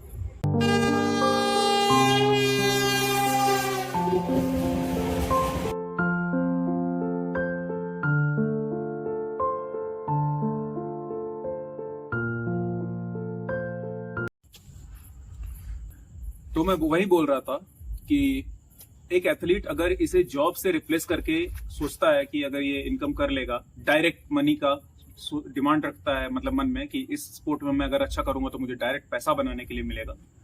तो ऐसा नहीं है, पैसा मिलेगा मगर वो पैसा बिल्कुल भी इनफ नहीं होगा। यहाँ तक कि आपका डाइट पूरा करने के लिए भी 1 साल का वो इनफ नहीं है। तो घर चलाना, परिवार रखना, ये तो बहुत दूर की बात है। तो अगर आप इस फील्ड में घुसे हैं, आपका ये पैशन है, आपका ये लव है, होप है, जो भी है, तो आप इससे पैसा कैसे बनाए? फिर क्या इससे पैसा नहीं बनाया जा सकता? जो मैंने क्वेश्चन लिखा है कि reality of fitness industry on making money, मतलब क्या ये ऐसा शो कर रहा है कि इससे पैसा नहीं बनाया जा सकता? तो ऐसा नहीं है। अब मैं बताता हूं आपको रियलिटी। पैसा इससे करोड़ों में बन सकता है। करोड़ों क्या, उससे भी ज्यादा बन जाएगा। लाखों करोड़ों, बहुत आदमी बना सकता है पैसा, अगर उसमें रियलिटी में टैलेंट है। अब थोड़ा सा टफ होगा इसे डाइजेस्ट करने में, लेकिन आपका हार्डवर्क कोई भी नहीं दिखता है, उसको कोई लेना देना नहीं है। आप कितना हार्डवर्क करते हैं, आप कितना पैशनेट हैं, आप कितना टैलेंटेड हैं, they don't give a shit. They don't give a shit. Reality है ये। आप रोज दिन 5-5 घंटा वर्कआउट कर रहे हैं, रोज दिन आप सैक्रिफाइसेस कर रहे हैं, जंक फूड, मतलब फालतू के स्टफ्स, क्लबिंग वगैरह, अपने फैमिली नहीं, फ्रेंड्स के साथ हैंग आउट करना, आपका सोशल लाइफ खत्म हो जा रहा है, आप लगे हुए हैं, उन्हें कोई लेना देना नहीं है। ठीक है, आप खुद को प्रमोट नहीं कर सकते सिर्फ अपना हार्डवर्क शो करके। Harsh truth of this society ये है कि वो सिर्फ आपका रिजल्ट देखकर आप क्या अचीव किए, आप क्या कर रहे हैं आपके अपने लाइफ में, कितना बड़ा घर है आपका, कितने गाड़ी हैं आपके पास, आपके बंगला, आपका शोहरत, आपका इज्जत, आपका नाम, ये देखकर ही आपको, मतलब ये जो फील्ड है या किसी भी फील्ड में जहां आप खुद को प्रमोट करते हैं, तो ये देखकर ही आप खुद को प्रमोट कर सकते हैं कि आप क्या ऑन कर रहे हैं अभी और कितना क्या रिजल्ट है आपका। लोग बोलते हैं ना कि बुखार है, बुखार में वर्कआउट नहीं करना चाहिए, ऐसे में आपको मतलब इंजरी हो सकता है, मसल टोर हो सकता है, डिसलोकेशन आ सकता है, आपका मेंटल फोकस नहीं रहेगा तो आप गिर सकते हैं स्क्वाट मारते समय, कुछ भी ब्ला ब्ला ब्ला। रियलिटी पता है क्या है? आपको उस वक्त भी उठकर जाके वर्कआउट करना है, स्क्वाट मारना है 150 किलो, आपको मारना है 200 किलो डेड, बेंच प्रेस करना है 150 किलो उस वक्त जब आप बुखार में हैं, क्योंकि यही छोटा छोटा करके ना एक दिन आपका मतलब आपका जो होलसम प्रोग्रेशन है बॉडी में वो होगा। आप एक दिन भी लैग करते हैं ना, एक दिन भी आउट ऑफ शेड्यूल होते हैं, जंक खा लेते हैं या अपना डाइट छोड़ देते हैं, अपना वर्कआउट मिस कर देते हैं, तो हाँ आप एक कदम पीछे आ चुके हैं अपने गोल से। ये ट्रूथ है। आपको लोग कितना भी सिंपैथी देते हैं, कितना भी सिंपैथेसाइज कर दें, कितना भी, बट रियलिटी यही है ना, you have to work your ass off, then only will get the result. और रिजल्ट ही वो चीज है जिसे देखकर आप खुद को प्रमोट कर सकते हैं, जिसे दिखाकर आप प्रमोट कर सकते हैं। अभी मैं अपना जान लगा दे रहा हूं इस फील्ड में। मुझे पता है 1000 सब्सक्राइबर आने में भी अभी टाइम है, क्योंकि लोग नहीं देखना चाहते रिजल्ट। अगर मैं अभी बैठता, बहुत सारे, आप खुद देखिए ना, चलिए इस टॉपिक को हटाते हैं, आप खुद देखिए वो यूट्यूबर्स, वो लोग जब वो अपने इनिशियल फेज पे रहते हैं, इनिशियल छोड़िए, अपने हार्डवर्क फेज पे, मैं कहूंगा हार्डवर्क फेज पे रहते हैं, अपना बेस्ट दे रहे होते हैं, उनका सब्सक्राइबर कितने होते हैं? बहुत कम, ज्यादा से ज्यादा 20K 40K। Once they start showing their results, कुछ अचीव करना शुरू करते हैं, तब से उनका एक्चुअली में इंक्रीमेंट होना शुरू हो जाता है नंबर्स में, number of subscribers, numbers of followers. या तो आपके पास टैलेंट होना चाहिए, अच्छा जेनेटिक्स, अमीर खानदान का बैकग्राउंड, ताकि आप खुद को अच्छा सा डाइट दे सके, नरिश कर सके अपने बॉडी को, ग्रूमिंग रख सके अपने आप, मतलब तगड़ा गाड़ी में जा सके, बाइक चला सके। आपके पास एक अच्छा सा बैकग्राउंड है आपका फादर का या जो भी फैमिली बिजनेस या कुछ भी, आप अच्छा खासा पैसा रखते हैं अपने पास, तो आप अपने आप को हाईलाइट कर सकते हैं। अच्छा जेनेटिक्स है, थोड़ा सा वर्कआउट में आपका अच्छा खासा मसल मास दिखने लगता है, तो आप कर सकते हैं। अब एक मिडिल क्लास फैमिली का बंदा, मैं 20 साल का, जिसके पास ना कोई उतना बड़ा इकोनॉमिकल बैकग्राउंड है, फाइनेंशियल बैकग्राउंड, मेरे पास ना तो कोई बिजनेस है, ना जमीन है, ना जायदाद है, मैं एक नॉर्मल सा लड़का हूँ 20 साल का, ठीक है, ना कोई अच्छा जेनेटिक्स है कि मैं तुरंत वर्कआउट किया और मेरा बहुत तगड़ा बॉडी बन गया, और ऊपर से नेचुरल हूं। नेचुरल होना भी अपने आप में बहुत बड़ी बात है। तो यहां से अगर आप ग्रोथ करते हैं ना, तो आपको हार्डवर्क करना ही पड़ेगा, आप माने या ना माने, आपको सेक्रीफाइस करना ही पड़ेगा। सोसाइटी, इस सोशल लाइफ से अलग होकर रहना ही पड़ेगा। आपका खुद का एक दुनिया होगा और आपका सोशल लाइफ रियलिटी में पूरी तरह से कट ऑफ हो जाएगा। आप इस सोसाइटी के लिए एक होता है ना अनसोशल क्रीचर, वो बन चुके होंगे।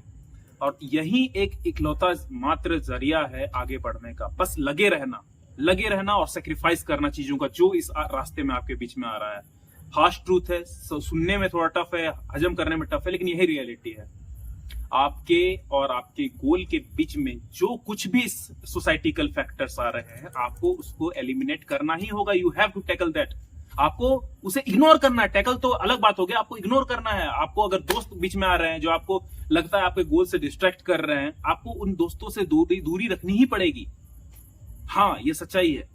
तब जाकर ही आप पहुंच पाइएगा, क्योंकि आपके पास कोई फाइनेंशियल ग्रोथ नहीं है। आप अपने ऊपर 50,000, 60,000, 1 लाख रुपया डाइट में एक अच्छा सा पर्सनल ट्रेनर हायर नहीं कर सकते। ठीक है, अगर आप मेरे जैसे एक मिडिल क्लास फैमिली से बिलोंग करते हैं तो मैं वैसा आपको एज्यूम करके चल रहा हूं, तो आप अपने ऊपर 1 लाख रुपया पर मंथ का नहीं इन्वेस्ट कर सकते हैं सिर्फ अपने डाइट में। 50,000 किसी अच्छे से ट्रेनर को नहीं दे सकते हैं आप सिर्फ अपने ट्रेनिंग के लिए। आपको खुद से उठना है, खुद से वो चीजें सेक्रीफाइस करनी होंगी जो आपके और आपके गोल के बीच में आ रहा है, इस सोसाइटिकल फैक्टर्स। तो यही सच्चाई है। तो अगर मैं जैसा ये टॉपिक अभी पकड़ा था क्वेश्चन, तो कैसे पैसा बनाया जाए, तो पैसा बनाने के लिए सबसे पहले आपको चाहिए रिजल्ट। आपको जो सबसे पहले कुछ चाहिए होगा ना पैसा बनाने के लिए, तो आपको देना होगा रिजल्ट, क्योंकि वो एक रिजल्ट ही है जिसके बेसिस पे आप खुद को प्रमोट कर सकते हैं, हार्डवर्क से नहीं। अब बहुत लोग बोलेंगे कैसे नहीं कर सकते हैं भैया, हम बहुत सारे यूट्यूबर, बहुत सारे इंस्टाग्राम चलाने वाले एथलीट्स, इन्फ्लुएंसर्स को देखे हैं, जो लोग मतलब बहुत कम उम्र में बिना कुछ अचीव किए ही मतलब बहुत फॉलोअर्स गेन कर लिए थे। मैं बस पूछता हूं कि कैसे आप बोल सकते हैं कि वो बिना कुछ अचीव किए बहुत कुछ गेन कर लिए थे। किसी एक पावर लिफ्टर को लेते हैं, ठीक है। अगर वो पावर लिफ्टर अभी डेडलिफ्ट करना शुरू किया, पहला दिन उसका डेडलिफ्ट 80-85 किलो ही गया, अब वो मेहनत दिखाएगा अपना 80 किलो, 85 किलो, 100 किलो का डेडलिफ्ट में ही बहुत मेहनत दिखाएगा, तो आदमी उसे देखेगा या उस मेहनत करने वाली लड़की को जो अभी से ही 200-250 किलो पुल कर रहा है लेकिन कंपटीशन नहीं खेला, उसे देखेगा ना जो 250 किलो को पुल कर रहा है। और अगर आप बोलते हैं ना कि वो बंदा तो आज तक कंपटीशन नहीं खेला फिर भी 200-250 किलो डेड मार रहा है, तो वो तो स्ट्रगल ही नहीं कर रहा है। उसका स्ट्रगल में भी लोग साथ दे रहे हैं, उसे फॉलो कर रहे हैं, सब्सक्राइब कर रहे हैं, सपोर्ट कर रहे हैं। तो मैं बता दूं आपको, वो 200 और 250 किलो डेडलिफ्ट करना ही अपने आप में एक अचीवमेंट और एक रिजल्ट था। तो जरूरी है कि आप रिजल्ट शो करें, then only you can promote yourself in this industry. And by promotion only, और कोई अदर ऑप्शन नहीं है, बाय प्रमोशन ओनली ही आपको पैसा बनाना को मिलेगा इस इंडस्ट्री में। खुद को प्रमोट करना, स्पॉन्सरशिप्स लेना, खुद का ब्रांड बनाना, आपका नाम चलना चाहिए। बोले जैसे अभी सिंघा भैया हैं, पावर लिफ्टिंग का बात आता है, सबसे पहला नाम सिंघा भैया का आता है, सिंघा भैया का, क्योंकि वो उतना मेहनत किए हैं, उतना ग्राइंड किए हैं, उन्होंने दिखाया है इस दुनिया को रिजल्ट, प्रूफ किया है उन्हें रॉन्ग जो उन्हें बोलते थे कि वो नहीं कर पाएंगे। ठीक है, उनके जब वो अपने इनिशियल फेज में थे, जब वो मेहनत कर रहे थे, उस समय कितना ही सब्सक्राइबर था, आप उनका खुद देखिए। जब वो कुछ बहुत बड़ा कर लिए ना, बहुत कर लिए, जैसे अब आप बोलेगा नेशनल्स तो अभी जीता है, अभी जीते हैं सिंघा भैया, अभी जस्ट तो जीते हैं, और उससे पहले से उनका सब्सक्राइबर है। आप क्या बात कर रहे हैं आप? वो जब 250 किलो भी डेड मार रहे थे ना, वो 250 किलो वेट भी एक खुद में अचीवमेंट और खुद में एक रिजल्ट था। उससे देखकर लोग आया था इनका, मतलब लोग बने इनका सब्सक्राइबर। वरना जब वो शुरू में 100 किलो, 200, 150 किलो जब डेड मार रहे होंगे अपने इनिशियल टाइम में, मुझे नहीं लगता उस समय कोई उनको सपोर्ट कर रहा था होगा या बहुत ज्यादा उनका कोई सब्सक्राइबर रहा होगा। जब वो अपना जान लगा दिए, मतलब पूरा लगा दिया, अपना सब कुछ किया, मेहनत कर करके जब उस 200, 250 से 260 किलो आसपास डेडलिफ्ट उनका पहुंचने लग गया, वो अचीव किए, तब से लोग उनसे जुड़ा है। और आज जाके जब वो लोगों को गलत प्रूफ किए, अपना नेशनल रिकॉर्ड बना लिए, तो आज तो उनका नाम ही पूरा बन चुका है। तो यही है मैं जो बोल रहा था, आपका रियलिटी जो है फिटनेस इंडस्ट्री का पैसा बनाने के ऊपर। तो पैसा बनाने के लिए सबसे पहले आपको कुछ करना होगा, तो वो है रिजल्ट लाना। रिजल्ट लाइए, कुछ ऐसा अचीवमेंट करिए, जरूरी नहीं है स्टेट में जाके आप कंपटीशन ही खेल लिए, ऐसे नंबर्स बिल्ड करिए। अगर आप पावर लिफ्टिंग में है तो ऐसे नंबर्स बिल्ड करिए अपना squat, bench press, deadlift, SPD में, कि वो नंबर ही अपने आप में एक रिजल्ट हो, अपने आप में एक अचीवमेंट हो, अपने आप में एक सक्सेस हो। तब लोग वहां से देखकर आपसे जुड़ेंगे, वरना घंटा कोई नहीं पूछ रहा आप कितना मेहनत करते हैं। इस बात को अपने दिमाग में रख लीजिए, ठीक है। यही सच्चाई है यहाँ पैसा बनाने के लिए। जब लोग आपको प्रमोट कर, जब आप खुद को प्रमोट करिएगा ना, तो जरूरी आपके पास रिजल्ट हो, लोग आपको देख रहे हैं, तब जाकर आप एक अच्छा एम्पायर खड़ा कर पाइएगा। तो हार्श रियलिटी उतरिए और वर्कआउट शुरू करिए, ठीक है। अगर आप फिटनेस इंडस्ट्री में, जो कि मैं मानता हूं मेरे फॉलोअर्स, ज्यादातर आपके फॉलोअर्स सब्सक्राइबर फिटनेस इंडस्ट्री से ही जुड़े हुए हैं, तो इस इंडस्ट्री में अगर आपको कुछ करना है ना, तो आपको हार्ड वर्क करना ही पड़ेगा। देयर इज नो शॉर्टकट, ठीक है। आज स्टेरॉइड्स ले लोगे, ठीक है, 3 साल में आप नेशनल स्केल लोगे, बहुत अच्छा कर लिए, 14 साल में मर गए, कौन संभालेगा परिवार को? यही था सक्सेस। सक्सेस इसे नहीं कहते यार। अभी आप तड़ स्टेरॉइड लेकर सब कुछ कर दिए, अगले साल मर गए, कौन जान रहा है लाइफ को? अब वो तो नहीं मारा स्टेरॉइड लेके, वो तो नहीं मारा स्टेरॉइड लेके, अरे घंटा यार, ऐसा नहीं है यार। रियलिटी में आओ। किसी का लाइफ जरूरी नहीं है सब में एक जैसा ही क्षमता हो या सब लोग एक ही जैसा माल पानी डाल रहा हो अपने अंदर। वो लोग अंडर गाइडेंस करते हैं चीजों को, ठीक है। तो देयर इज नॉट शॉर्टकट। मतलब अगर एक बात बोला जाए ना, तो ये क्लियर है, आपको हार्डवर्क करना ही पड़ेगा। आपका मेहनत को कोई नहीं देखेगा, आपका रिजल्ट को देखेगा, और रिजल्ट बिना हार्डवर्क का नहीं आने वाला है। क्या रिजल्ट दोगे? स्टेरॉइड लेके मर जाओगे, वही रिजल्ट है? नहीं है। तो हार्श रियलिटी, मेहनत करो और रिजल्ट लाओ, जल्दी से जल्दी रिजल्ट लाओ, बिना शॉर्टकट का, सिर्फ हार्डवर्क का, रॉ हार्डवर्क। क्योंकि हम मिडिल क्लास के हैं भाई लोग, और हमें अगर सक्सेस करना है ना, तो हमें रिजल्ट ही देना पड़ेगा, तब लोग हमें प्रमोट कर, मतलब हमें पसंद करेंगे, हमारा सब्सक्राइबर बनेंगे, जो भी। तो मेहनत करो, रिजल्ट लाओ, देन हम कह पाएंगे कि हाँ हमने कर दिखाया, और तब हम आगे बढ़ जाएंगे। जब आपके पास खुद और वो अच्छे नंबर से रहेंगे पावर लिफ्टिंग में, आप रिजल्ट्स लाएंगे, अच्छा खासा लिफ्ट करेंगे, आप ऑब्वियसली बन जाएंगे। चलते हैं अगला क्वेश्चन की ओर, जो कि क्वेश्चन तो अब खत्म हो गया, 10 क्वेश्चन थे, तो मैं एक बोनस पॉइंट रखा था आप लोगों के लिए, जो शायद बहुत लोगों को पसंद आए ना आए, मुझे मैटर नहीं करता है। मैं चाहता हूं मेरा जो फैमिली है ना, अभी 100 है, 100, 102, 105 जितने भी, ये लोग ना दुनिया का रियलिटी को समझ सके। जो एक्चुअली मैं देख रहा हूं ना, जिस नजरिए से दुनिया को, वक्त के साथ, जर्नी के साथ जो मैं सीख रहा हूं, मेरा नजरिया बदल रहा है, मैं उन्हें आदमियों के सामने ला सकूं, और मेरे में जो सही चीजें हैं वो समझ सके, मेरे व्यूअर्स भी इंस्पायर हो सके। तो जो बोनस पॉइंट है वो मैं 11 नंबर पे रखा हूं, जो कि कोई क्वेश्चन नहीं है, एक बोनस है। तो हमारा लास्ट टॉपिक है, ये क्वेश्चन नहीं है, एक बोनस पॉइंट, एक बोनस टॉपिक, मैट्रिक्स। अब लोग बोलेंगे कि ये ट्रेंड के साथ जा रहा है, अभी मैट्रिक्स का काफी ज्यादा नाम है, तो मैट्रिक्स अगर मैं बोलूं ना, तो ये सच्चाई है। ये जो आपका इकोसिस्टम है ना, हमारे दुनिया का, हमारे जो ह्यूमन सिविलाइजेशन का इकोसिस्टम, इसी का नाम है मैट्रिक्स। अब मैट्रिक्स क्या है, इसे समझते हैं, ठीक है। मैं एक बहुत छोटा सा एग्जांपल दूंगा। अब हाँ, अब थोड़ा सा अटपटा लग रहा है कि मैं फिटनेस फील्ड का होकर, फिटनेस फील्ड के ऊपर टॉपिक बनाकर मैं मैट्रिक्स का क्यों जिक्र कर रहा हूं, लेकिन जब आप आगे देखते जाइएगा, वीडियो के साथ आगे बढ़ेगा, आपको पता चल जाएगा कि क्या रीजन था जो मैं मैट्रिक्स को डिस्कस कर रहा हूं अपने लास्ट और बोनस टॉपिक पे, बोनस पॉइंट पे। बातों ही बातों में सब कुछ लिंक होने लगेगा अपने आप, ठीक है। तो मैं शुरू कर रहा था मैट्रिक्स। इसे ऐसे समझते हैं, एक मधुमक्खी का छत्ता है, ठीक है। तो मधुमक्खी का छत्ता में एक क्वीन बी होती है। क्वीन बी क्या करती है, वो बस छत्ता को आगे बढ़ाने के लिए सिर्फ बीज पैदा करती है, ठीक है। बीज पैदा करती है और छत्ता आगे चलता है, ठीक है। अब एक होते हैं वर्कर बीज, जो बहुत होते हैं, ठीक है। वो अपना पूरा लाइफ डेडिकेट कर देते हैं उस छत्ते को मेंटेन रखने के लिए। बाहर से जाकर फूल के अंदर का रस लाना, फिर उसे लाना, फिर कन्वर्ट करना, जैसे भी वो करते हैं, उतना बायोलॉजिकली मुझे नहीं पता है बी का बॉडी स्ट्रक्चर या जो भी वो करते हैं, ठीक है। तो वो लाते हैं, वो रस लाते हैं, उसे हनी में कन्वर्ट करते हैं, छत्ता भरते हैं, और उस समय वो जो क्वीन बी रहती है ना, वो छत्ता के अंदर रहती है। वो सिर्फ वर्कर बीज पैदा कर रही होती है, वहीं अकेला उसका काम रहता है ताकि वो अपना छत्ता मेंटेन रख सके। बाकी छत्ता को जिंदा रखना, छत्ता में शहद रहे हर टाइम, छत्ता मतलब कहीं डैमेज हुआ तो वो वापस से रिकवर हो जाए, बन जाए, अच्छा से रहे, अच्छे कंडीशन में रहे, सारा काम करते हैं आपके वर्कर बीज। वर्कर बीज काम कर करके मर जाते हैं जस्ट टू मेंटेन द, इसे क्या कहते हैं, छत्ता को ठीक रखने में, परफेक्ट रखने में, बड़ा करने में जान लगा देते हैं अपना। उनका लाइफ का बस एक ही गोल हो जाता है, आपका छत्ता को मेंटेन करना। अब इसे क्या समझ में आता है, तो ये जो वर्कर बीज है ना, एम्प्लॉयमेंट यही चीज है। और जो क्वीन बी है ना, ये वो लोग हैं जो मैट्रिक्स के बाहर हैं, जो मैट्रिक्स के बाहर रहते हैं। वो छत्ता जो है ना, वो ह्यूमन इकोसिस्टम है, ह्यूमन सिविलाइजेशन का एक इकोसिस्टम। अब इस इकोसिस्टम को हर वक्त मजबूत रखने के लिए, परफेक्ट रहने के लिए, चलाने के लिए ये जो वर्कर बीज है, जो वर्कर बीज मैं कह रहा हूं, वो एक एम्प्लॉइज है, मतलब वो जो जॉब कर रहे हैं, तो वो लोग अपना पूरा जान लगा देते हैं, अपना पूरा लाइफ वो डेडिकेट कर देते हैं जस्ट टू मेंटेन द ये छत्ता। अगर मैं भूल रहा हूं छत्ता को इंग्लिश में क्या कहते हैं, फनी है थोड़ा, लेकिन अब जो टॉपिक में है उस पर ध्यान देते हैं, ठीक है। तो क्या था बोल रहा था मैं, हाँ, कि छत्ता रहे उस पर पूरा जान लगा देते हैं, यही है हमारे इसमें। अब ये जो हनी बी का जो छत्ता है उसे हम मान लेते हैं ह्यूमन इकोसिस्टम, ह्यूमन सिविलाइजेशन का इकोसिस्टम, ठीक है।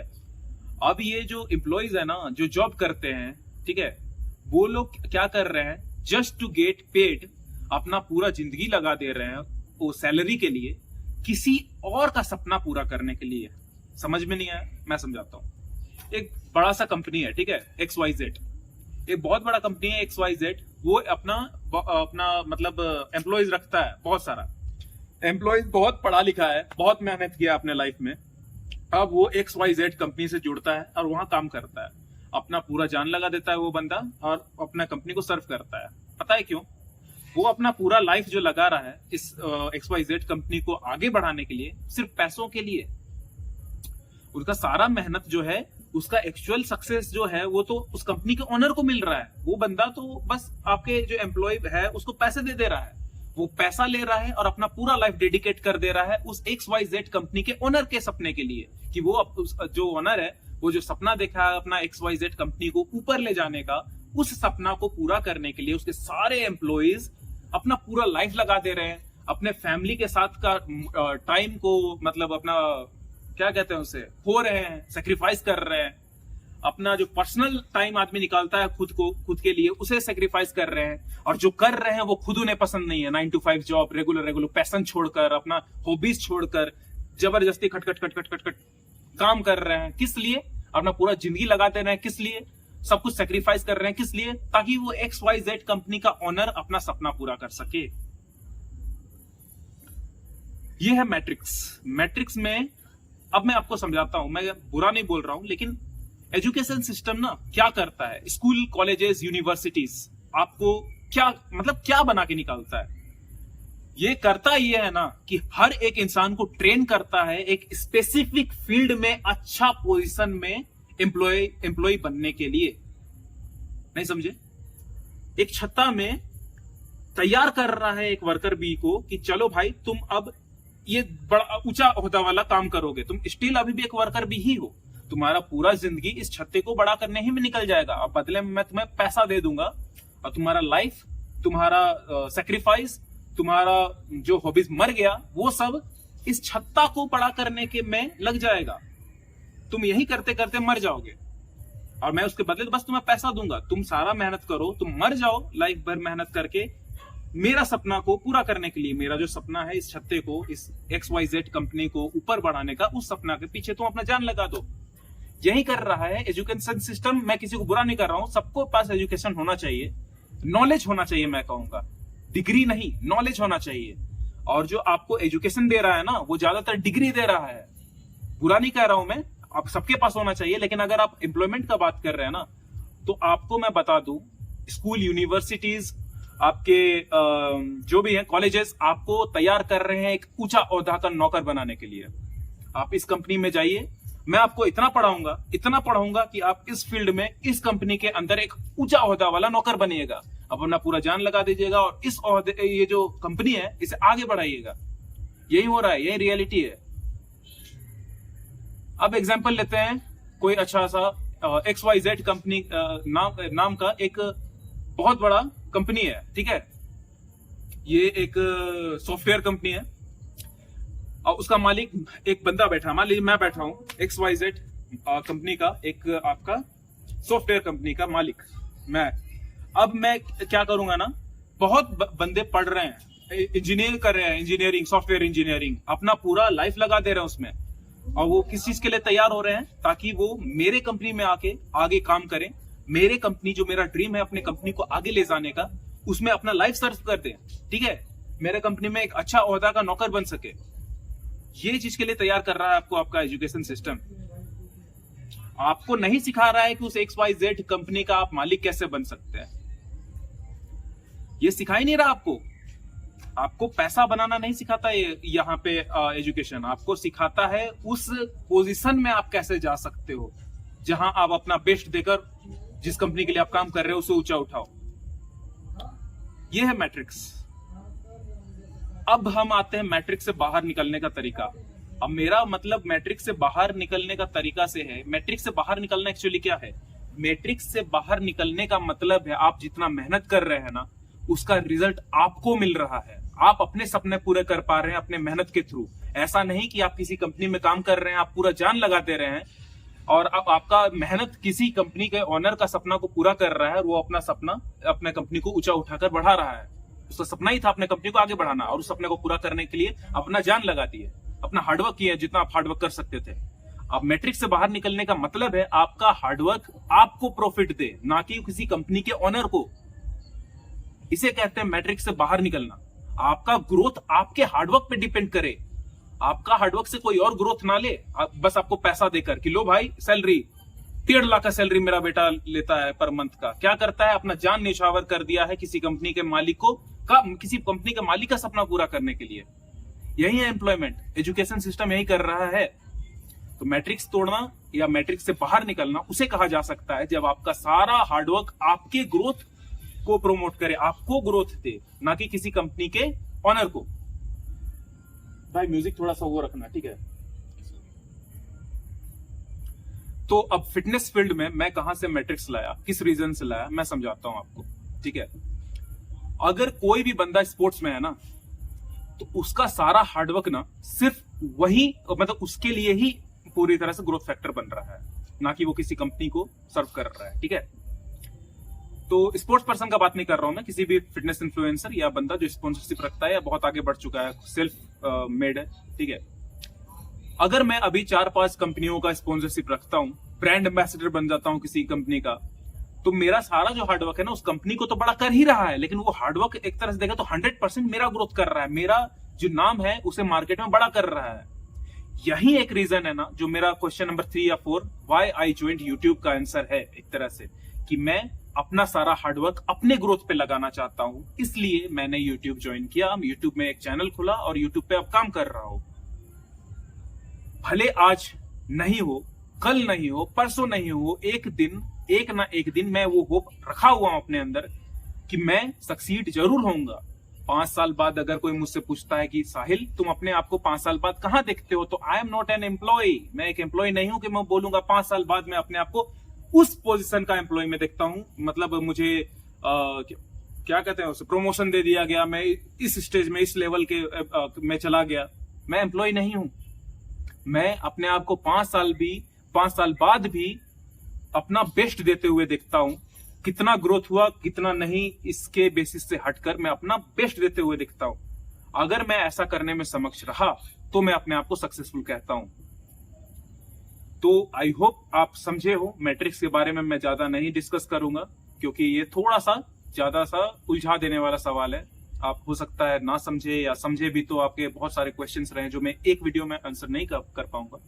अगर आपका मन है कि मैं कोई मतलब डेडिकेटेड इंडिविजुअल वीडियो बनाऊं मैट्रिक्स के ऊपर, तो मैं ऐसा करूंगा, नीचे कमेंट कर दीजिएगा, उसमें मैं आपका ज्यादातर सवालों का जवाब भी दे दूंगा अगर मुझे इनफ कमेंट्स आते हैं तो।